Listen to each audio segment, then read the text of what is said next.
Assalamualaikum warahmatullahi wabarakatuh.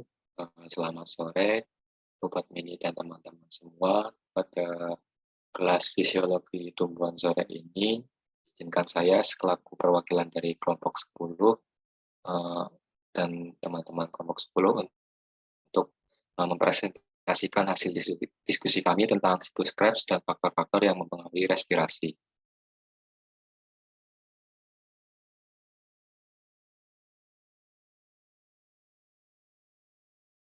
Next. Kelompok 10 terdiri dari 4 anggota. Yang pertama Audrey Pramudita dengan NIM 246, lalu saya sendiri Seto Agung Kunchoro dengan NIM 247, lalu ada Garin Widyadharma dengan NIM 248, dan terakhir ada Tia Afrista dengan NIM 253.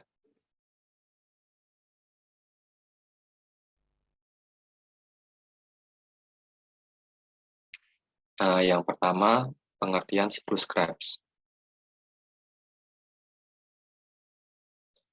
Siklus Krebs atau disebut juga sebagai siklus asam sitrat atau juga bisa disebut sebagai siklus asam trikarboksilat merupakan jalur lingkar metabolisme di mana asetat khususnya asetil-CoA dipecah menjadi 2 molekul, yaitu CO2 dan air dengan menggunakan oksigen.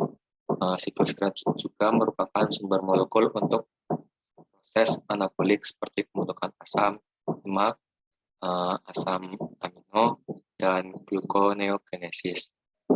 Siklus Krebs merupakan tahap ketiga dari respirasi aerob, di mana menjadi sarana pengaruh bermacam zat yang berasal dari berbagai jalur metabolisme, yang menjadi beberapa macam zat perantara yang lazimnya berperan pada jalur katabolisme dan anabolisme. Siklus Krebs ini berlangsung di dalam mitokondria pada kelompok eukariota, sedangkan pada kelompok prokariota berlangsung di dalam sitoplasma. Next. Yang selanjutnya ada fungsi dari siklus Krebs. Fungsi dari siklus Krebs sendiri sangatlah penting karena rangkaiannya erat dengan rantai pernapasan serta dihasilkannya ATP yang diperlukan pada gerakan, transportasi, dan biosintesis. Fungsi utama siklus Krebs atau asam sitrat ini adalah bekerja sebagai lintasan akhir bersama untuk oksidasi karbohidrat, lipid, dan protein, yang hakikatnya siklus tersebut terdiri atas kombinasi molekul asetil-CoA dan oksala-asetat. Siklus ini juga merupakan bagian internal dari proses yang menyediakan sejumlah besar energi bebas yang terlepas selama oksidasi karbohidrat, lipid, dan protein. Oke, selanjutnya adalah proses siklus Krebs. Ini merupakan bagian dari tahapan siklus Krebs. Asetil-CoA yang punya 2 atom C dari proses sebelumnya yaitu dekarboksilasi oksidatif akan masuk ke dalam siklus Krebs. Dia akan mengalami kondensasi dengan oksaloasetat yang memiliki 4 atom C sehingga nantinya akan terbentuk asam sitrat yang memiliki 6 atom C. Nah, karena senyawa pertama yang terbentuk itu asam sitrat, itulah kenapa siklus Krebs ini juga disebut dengan siklus asam sitrat. Dalam proses ini juga terdapat pelepasan CoA, sehingga dalam asam sitrat ini dia tidak memiliki koenzim A. Enzim yang berperan dalam proses ini adalah sitrat sintase. Selanjutnya, sitrat tadi akan mengalami perubahan menjadi isositrat yang masih memiliki 6 atom karbon, maaf. Nah, karena di dalam reaksi ini tidak mengalami perubahan jumlah atom karena di proses ini hanya terjadi proses isomerisasi. Pada tahap ini terjadi pula 2 reaksi, yaitu penambahan H2O dan juga penambahan H2O yang disebut juga hidrasi, dan pelepasan H2O yang disebut dehidrasi. Enzim yang berperan dalam proses ini adalah aktonisase. Selanjutnya, isositrat akan diubah menjadi alfa-ketoglutarat dengan alfa-ketoglutarat yang memiliki 5 atom C.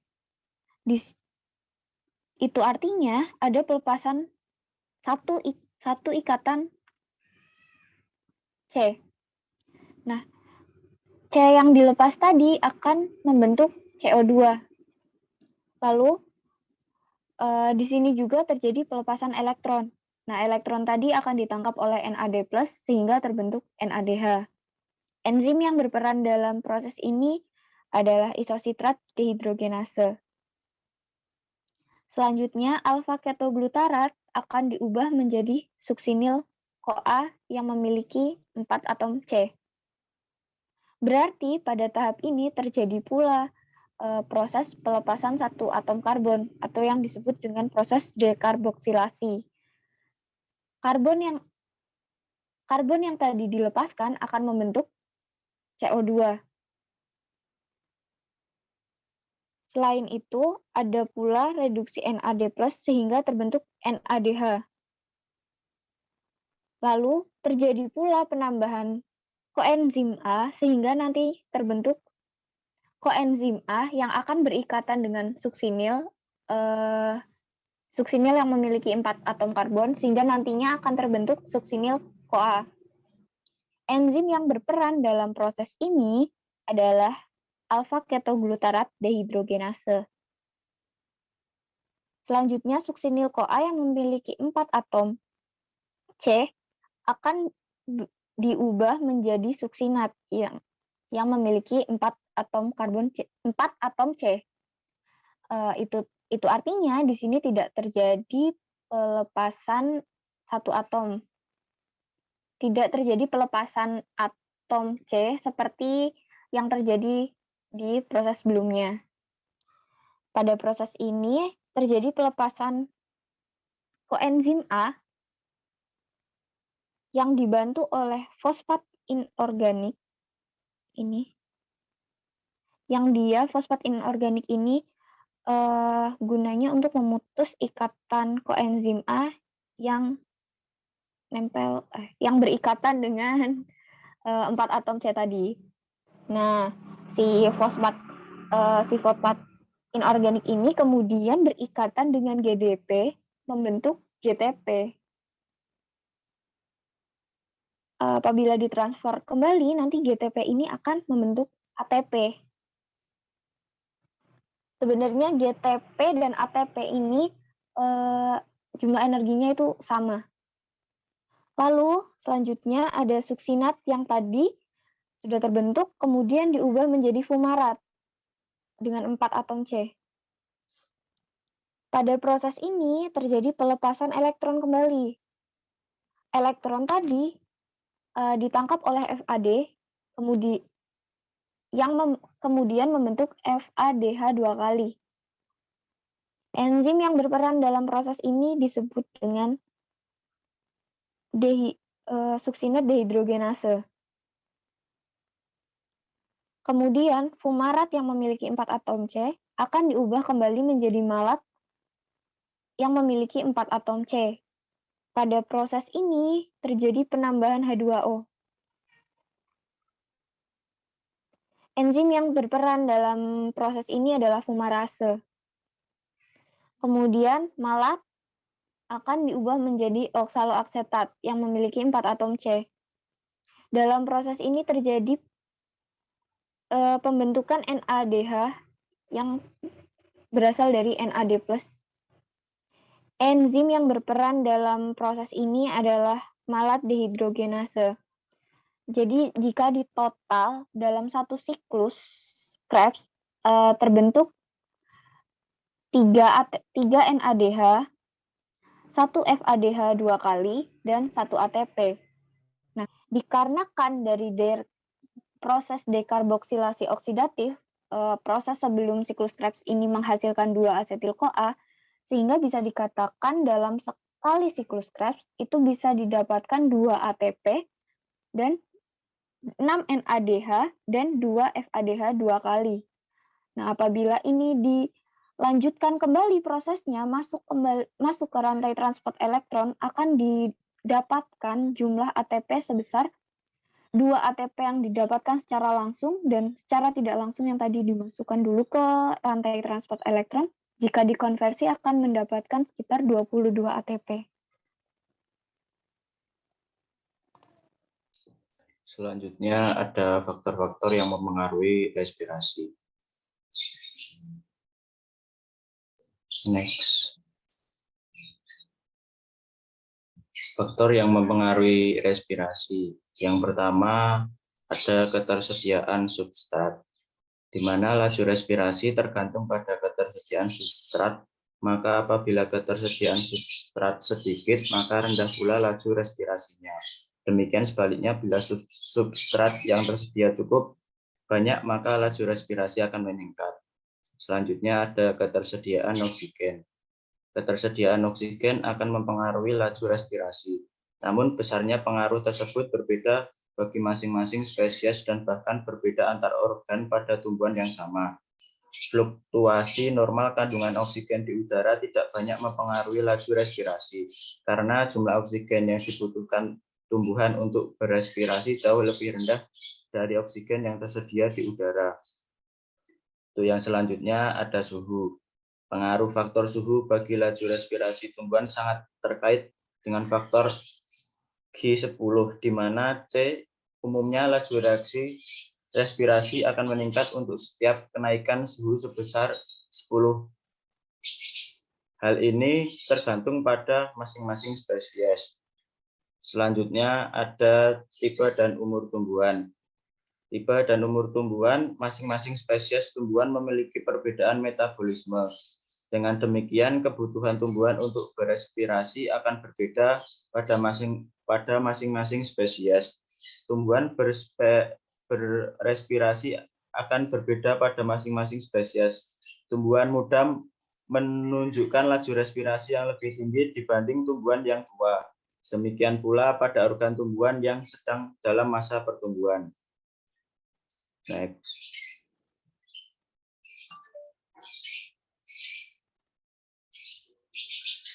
Selanjutnya ada kadar CO2 dalam udara.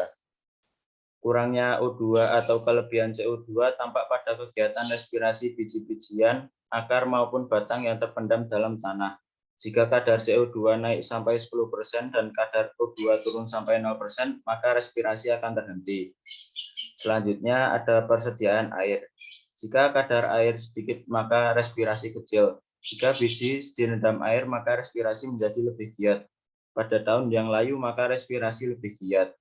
Selanjutnya ada cahaya. Cahaya fotosintesis dan substrat respirasi. Cahaya menambah panas dan panas menambah kegiatan respirasi. Selanjutnya terdapat enzim-enzim respirasi.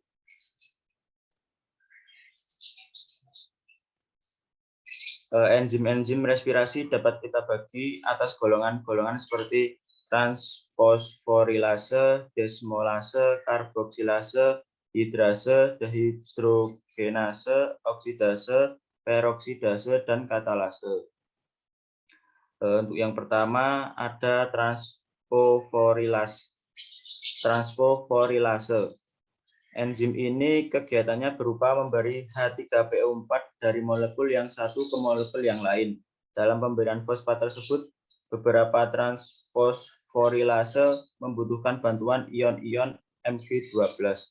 Selanjutnya ada desmolase. Enzim ini membantu dalam pemindahan atau penggabungan ikatan-ikatan karbon seperti aldolase dalam pemecahan fruktosa menjadi gliseraldehida dan dehidroksiaseton. Terus yang ketiga terdapat karboksilase. Enzim ini dapat membantu perubahan asam organik secara bolak-balik. Perubahan asam pirufat menjadi asetaldehida dengan bantuan karboksilase pirufat. Perubahan asam oksalosuksinat menjadi asam ketoglutarat berlangsung karena bantuan karboksilase dan ion-ion Mn12. Selanjutnya ada hidrase. Enzim ini berupa penambahan dan pengurangan air dari suatu senyawa tanpa menyebabkan perubahan terurainya senyawa tersebut. Enolase, fumarase, akonitase adalah enzim-enzim yang termasuk dalam golongan hidrase.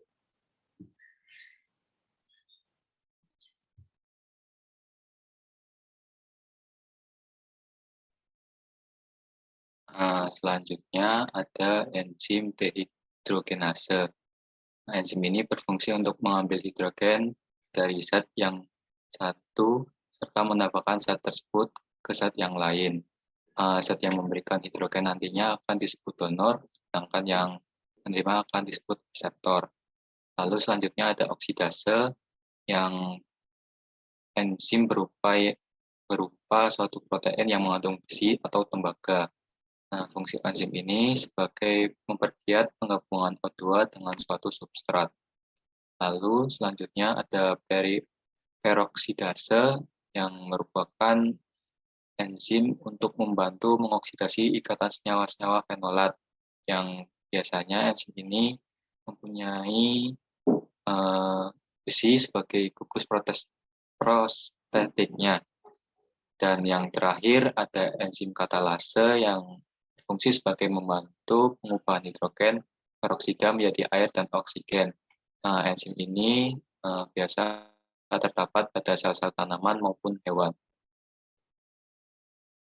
Next.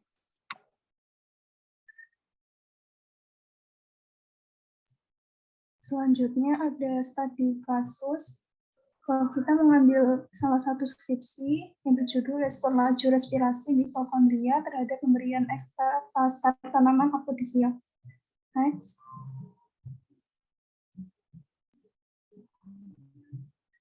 Tanaman afrodisia adalah tanaman yang dipercaya dapat meningkatkan stamina dan dorongan seksual seseorang. Mekanisme kerja zat afrodisia kemungkinan terjadi secara hormonal dan non-hormonal. Mekanisme non-hormonal diduga mengarah ke sistem respirasi sel di mitokondria terutama. Tujuan dari penelitian ini adalah mengetahui efek pemberian ekstrak kasar tanaman afrodisiak terhadap laju respirasi mitokondria, khususnya pada siklus Krebs. Laju respirasi mitokondria merupakan indikator laju metabolisme yang dapat diukur menggunakan beberapa cara, antara lain adalah dengan mengukur laju konsumsi oksigen, kadar asam-asam karboksilat pada siklus Krebs, dan kadar NADH yang ada di dalam matriks mitokondria.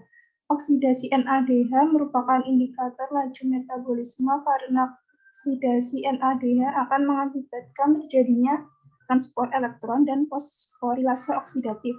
Kompleks pembawa elektron tersebut akan menyerap sinar ultraviolet pada panjang gelombang 340 nanometer dan hasil oksidasinya berupa NAD+ pada panjang gelombang 260 nanometer. Berdasarkan reaksi NADH menjadi NAD+ plus E, maka angka banding atau rasio NADH atau NAD+ adalah derajat oksidasi dari sistem tersebut. Semakin tinggi nilai derajat oksidasi, berarti semakin tinggi laju siklus Krebs. Kemudian ada metode dan hasil penelitian. Metode yang digunakan ada 3. Yang pertama, preparasi mitokondria. Mitokondria diisolasi dengan menggunakan teknik sentrifugasi tahap dengan sedikit modifikasi. Kedua, ada metode pembuatan ekstrak kasar tanaman afrodisiak. Tanaman afrodisiak yang digunakan ada tanaman ginseng atau panax ginseng, kemudian pasak bumi, Euricoma ongifolia, kemudian cabai Jawa, pepper retrofractum, kayu lanang, Operasilum indicum, tapak liman, Elephantophus caber, dan buacang, Pimpinella buacan. Pembuatan ekstrak dilakukan dengan mengharus masing-masing tanaman tersebut menggunakan mortar dan merebus masing-masing tanaman ke dalam aquades hingga mendidih. Kemudian metode yang ketiga adalah pelakuan dan derajat oksidasi pengukuran NADH. Isolat mitokondria diencerkan, kemudian diaerasi, lalu diambil sebanyak 3 mili untuk ditambahkan ekstrak masing-masing tanaman. Setelah itu dilakukan kadar NADH dan NAD+ menggunakan spektrofotometer. Kemudian hasil penelitiannya Pemberian ekstra kasar tanaman afrodisiak pada dalam isolat mitokondria segar secara umum cenderung menurunkan derajat oksidasi. Derajat oksidasi rata-rata kontrol ialah 0,620. Penurunan derajat oksidasi berarti menurunkan laju respirasi seluler, yang juga berakibat pada semakin sedikitnya jumlah ATP dan produksi lainnya yang dihasilkan. Hal ini menunjukkan ekstrak tanaman afrodisiak bersifat menghambat laju reaksi oksidasi metabolisme di mitokondria, khususnya siklus Krebs pada isolat mitokondria segar.